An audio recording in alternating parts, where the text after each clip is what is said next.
जोहार झारखंड। स्वागत है आपका जीएमपीएस वाइब्स पर। मैं हूं कुमार सर और आप देख रहे हैं झारखंड की सच्ची और ताज़ा खबरें। गांव से लेकर राजधानी तक हर बड़ी खबर सबसे पहले सिर्फ जीएमपीएस वाइब्स पर। तो चलिए शुरू करते हैं आज की ताज़ा खबर से।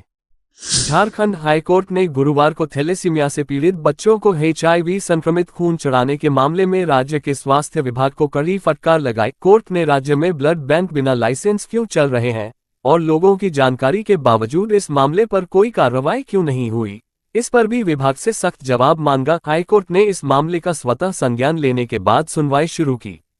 चीफ जस्टिस तारलोक सिंह चौहान और जस्टिस राजेश शंकर की खंडपीठ ने राज्य सरकार को ब्लड डोनेशन कैंपों और अस्पतालों में खून की उपलब्धता के विस्तृत विवरण के साथ एक शपथ पत्र दायर करने का आदेश दिया। भारत के विस्फोटक बल्लेबाज अभिषेक शर्मा 25 पारियों के बाद भारत के लिए सबसे ज्यादा रन बनाने वाले बल्लेबाज बन गए हैं। उन्होंने भारत के पूर्व बल्लेबाज विराट कोहली का रिकॉर्ड तोड़ा। अभिषेक ने 25 पारियों में 936 रन बनाए हैं। आज की बड़ी खबर, सोना चांदी के दामों में आए भारी गिरावट से झारखंड के सराफा बाजारों में हलचल मच गई है। अंतर्राष्ट्रीय और घरेलू बाजार दोनों जगह आज सोना और चांदी के भाव में बड़ी गिरावट देखने को मिली। झारखंड में 24 कैरेट सोना का भाव 1,25,000 रुपए के करीब पहुंच गया है, जबकि 22 कैरेट सोना 1,15,000 रुपए प्रति 10 ग्राम के आसपास बिक रहा है। वहीं चांदी का रेट 1,55,000 रुपए प्रति किलो के करीब दर्ज किया गया है। रांची, धनबाद, जमशेदपुर, बोकारो और देवघर जैसे शहरों के ज्वेलर्स का कहना है कि पिछले कुछ दिनों से ग्राहक कम आ रहे हैं। हालांकि कुछ लोग इस मौके को खरीदारी के लिए सही समय मान रहे हैं, क्योंकि शादी विवाह का सीजन करीब है। राष्ट्रीय परीक्षण एजेंसी (एनटीए) ने एक सूचना बुलेटिन जारी कर संयुक्त प्रवेश परीक्षा (जी) के पहले सत्र के लिए पंजीकरण प्रक्रिया आज से शुरू कर दी है। बीटेक और बीआर्क उम्मीदवारों के लिए पंजीकरण प्रक्रिया चल रही है और आवेदन करने की अंतिम तिथि 27 नवंबर है। एनटीए जेईई मेन 2026 परीक्षा 2 सत्रों में आयोजित करेगा। पहला सत्र 21 से 30 जनवरी के बीच आयोजित किया जाएगा। दूसरा सत्र 1 अप्रैल से 10 अप्रैल 2026 के बीच आयोजित किया जाएगा। राष्ट्रीय शैक्षिकी अनुसंधान और प्रशिक्षण परिषद (एनसीईआरटी) कक्षा 6 से 8वीं तक के छात्रों के पाठ्यक्रम में बड़ा बदलाव करने जा रहा है। ये बदलाव राष्ट्रीय शिक्षा नीति (एनईपी) 2020 के तहत भारतीय ज्ञान परंपरा को आधुनिक शिक्षा से जोड़ने के मकसद से किया जा रहा है। इसके तहत कक्षा 6 से 8वीं तक के छात्रों के विज्ञान विषय के पाठ्यक्रम में बदलाव किया जाएगा। इनकी साइंस के कोर्स में अब आयुर्वेद के बारे में भी पढ़ाया जाएगा। कक्षा 6 के विज्ञान के पाठ्यक्रम में आयुर्वेद के 20 गुणों जैसे मूल सिद्धांत जोड़े गए हैं। वहीं कक्षा 8 में आयुर्वेद शरीर, मन और पर्यावरण का संतुलन शीर्षक से नया चैप्टर जोड़ा गया है। एनसीईआरटी के डायरेक्टर दिनेश प्रसाद सकलानी ने बताया कि इस बदलाव का उद्देश्य छात्रों को वैज्ञानिक ज्ञान के साथ शारीरिक और मानसिक कल्याण के सिद्धांतों से भी जोड़ना है। महिला वर्ल्ड कप 2025 के सेमीफाइनल में भारतीय टीम ने ऑस्ट्रेलिया को 5 विकेट से शानदार अंदाज में धूल चटाई और टूर्नामेंट के फाइनल में एंट्री कर ली, जहां उसका सामना साउथ अफ्रीका से 2 नवंबर को होगा। यह मैच नवी मुंबई के डीवाई पाटिल क्रिकेट स्टेडियम में खेला जाएगा। भारतीय टीम की कमान हरमनप्रीत कौर के हाथों में है, वहीं साउथ अफ्रीकी टीम की कमान लॉरा वोलवॉट के हाथों में है। दोनों टीमों में से किसी ने नहीं जीता है खिताब। साउथ अफ्रीका ने सेमीफाइनल में इंग्लैंड को 125 रनों से हराया था। तब टीम के लिए लॉरा वोलवॉट ने धमाकेदार 169 रनों की पारी खेली थी।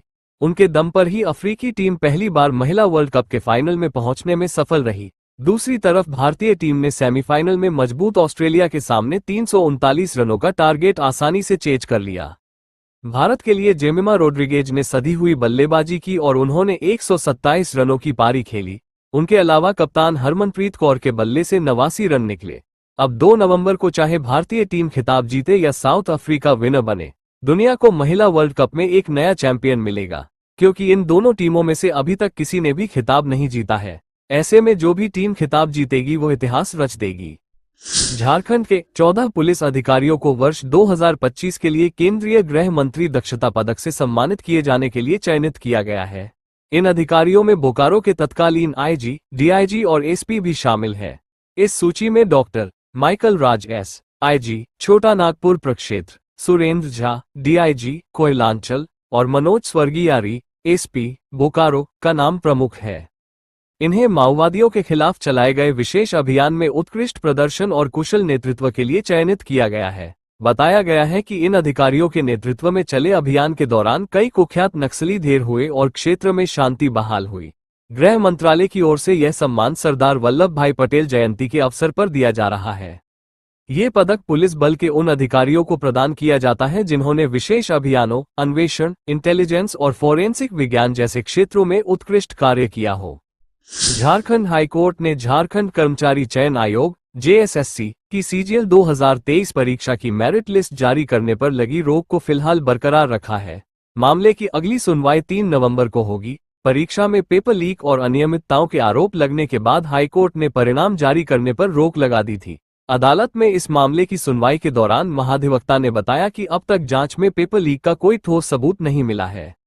बताया गया कि इस परीक्षा के माध्यम से राज्य में 2025 पदों पर नियुक्ति की जानी थी, जिसके लिए 3 लाख से अधिक उम्मीदवारों ने भाग लिया था। सीबीआई इस मामले की जांच कर रही है। फिलहाल हाईकोर्ट ने कहा है कि जब तक जांच पूरी नहीं होती, तब तक मेरिट लिस्ट जारी नहीं की जाएगी। अब सभी की नजरें 3 नवंबर की अगली सुनवाई पर टिकी है। रांची के लोअर बाजार थाना क्षेत्र में स्थित आजाद बस्ती गुदड़ी में सोमवार को एक बड़े छापे के दौरान अवैध बूचड़खाना और पशु तस्करी का खुलासा हुआ है। पुलिस ने इस छापेमारी के तहत लगभग 1800 किलो, 1 टन और 400 किलो के मांस सहित बाजार में बिक्री के लिए तैयार व वितरित किए जा रहे मांस की बड़ी खेप जब्त की है। स्कूली शिक्षा व साक्षरता विभाग झारखंड ने शहरी निकाय अंतर्गत प्रारंभिक विद्यालयों में लगने वाले सहायक अध्यापकों के लिए 4% वार्षिक मानदेय वृद्धि सशर्त रूप से स्वीकृत की है।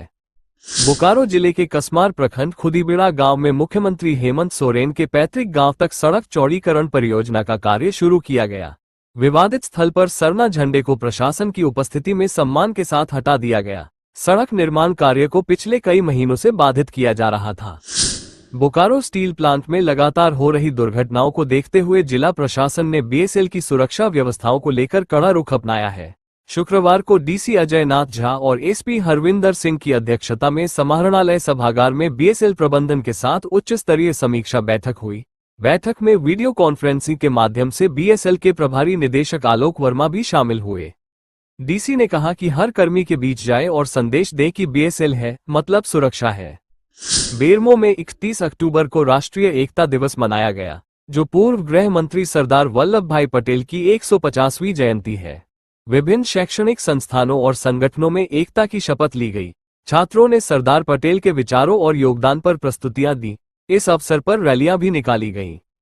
झारखंड हाई कोर्ट के आदेश के बाद राज्य सरकार ने 332 डीएसपी की संशोधित वरीयता सूची जारी की है। इस सूची में चतुर्थ जेपीएससी परीक्षा से बहाल 63 डीएसपी की वरीयता प्रभावित हुई है। उच्च न्यायालय ने आदेश दिया था कि वरीयता सूची केवल जेपीएससी परीक्षा में प्राप्त अंकों के आधार पर जारी की जाएगी। संशोधित सूची में 2 मृत डीएसपी के नाम भी शामिल हैं। जमशेदपुर में घाटशिला उपचुनाव की तैयारी चल रही है। झामुमो के सोमेश सोरेन और भाजपा के बाबूलाल सोरेन के बीच मुकाबला है, लेकिन जयराम महतो की पार्टी की एंट्री ने स्थिति को रोचक बना दिया है। बेरोजगारी, पलायन और स्वास्थ्य सेवाओं की कमी चुनावी मुद्दे हैं। लेखक डॉक्टर मयंक मुरारी को जमशेदपुर लिटरेचर फेस्टिवल में शब्द शिल्प सम्मान मिलेगा। ये सम्मान उनकी पुस्तक ट्राइबल ब्रेव हार्ट के लिए है। उन्हें 1 लाख रुपये की राशि भी मिलेगी। आयोजन 20-21 दिसंबर को होगा, जिसमें कई प्रतिष्ठित व्यक्तित्वों को सम्मानित किया जाएगा। एनडीआरएफ 9वीं वाहिनी की टीम ने समाहरणालय परिसर में प्राकृतिक आपदाओं से निपटने को लेकर मॉक ड्रिल की और अभ्यास किया। इस अवसर पर डीसी रवि आनंद, सहायक कमांडेंट, 9वीं वाहिनी ने भाग लिया। मॉक ड्रिल के दौरान डीसी ने कहा कि एनडीआरएफ की टीम ने जिला प्रशासन के साथ अर्थक्वेक को लेकर मॉक अभ्यास किया। मॉक अभ्यास का उद्देश्य आपदा के दौरान अंतर एजेंसी से समन्वय, त्वरित प्रतिक्रिया और आम लोगों की सुरक्षा सुनिश्चित करना है। ऐसा अभ्यास हमें अपनी कमियों को पहचानने और उन्हें सुधारने का मौका देता है। कहा कि कई बार ऐसा होता है कि आपदा राहत कार्य के दौरान स्वयं भी दुर्घटना के शिकार बन जाते हैं। ऐसी स्थितियों से निपटने के लिए ऐसे मॉक अभ्यास जरूरी है। लौह पुरुष सरदार वल्लभभाई पटेल की 150वीं जयंती के अवसर पर शुक्रवार को अखिल भारतीय पटेल सेवा संघ की ओर से भव्य समारोह का आयोजन किया गया। कार्यक्रम में डुमरी विधायक जयराम महतो मुख्य अतिथि के रूप में शामिल हुए। उन्होंने सरदार पटेल की प्रतिमा पर पुष्पांजलि अर्पित कर राष्ट्र निर्माण में उनके अतुलनीय योगदान को याद किया। इस दौरान विधायक जयराम महतो ने कहा कि सरदार पटेल ने भारत को एकता और अखंडता की डोर में बांधकर इतिहास रचा। उन्होंने युवाओं से अपील की कि वे पटेल के विचारों और सिद्धांतों को अपने जीवन में अपनाकर राष्ट्रहित में योगदान दें।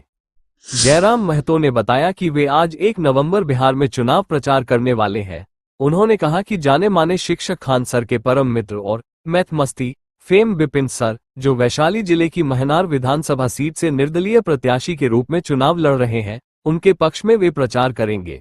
विधायक ने झारखंड में बढ़ते खनन माफिया राज पर भी तीखा हमला बोला। उन्होंने कहा, राज्य में माफियाओं का बोलबाला है, पहाड़ों को काटा जा रहा है और प्रशासन मूकदर्शक बना हुआ है। अब देश को कई सरदार पटेलों की जरूरत है। उन्होंने कहा कि माफियाओं से निपटने के लिए सरदार पटेल जैसी दृढ़ इच्छाशक्ति जरूरी है।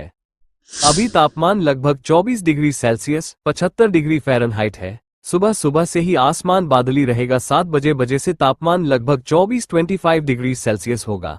दोपहर में तापमान बढ़कर लगभग 28 डिग्री सेल्सियस तक जा सकता है।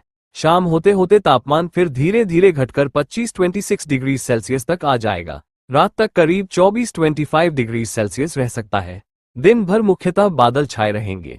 देर शाम में हल्की खुली आकाश की संभावना भी है।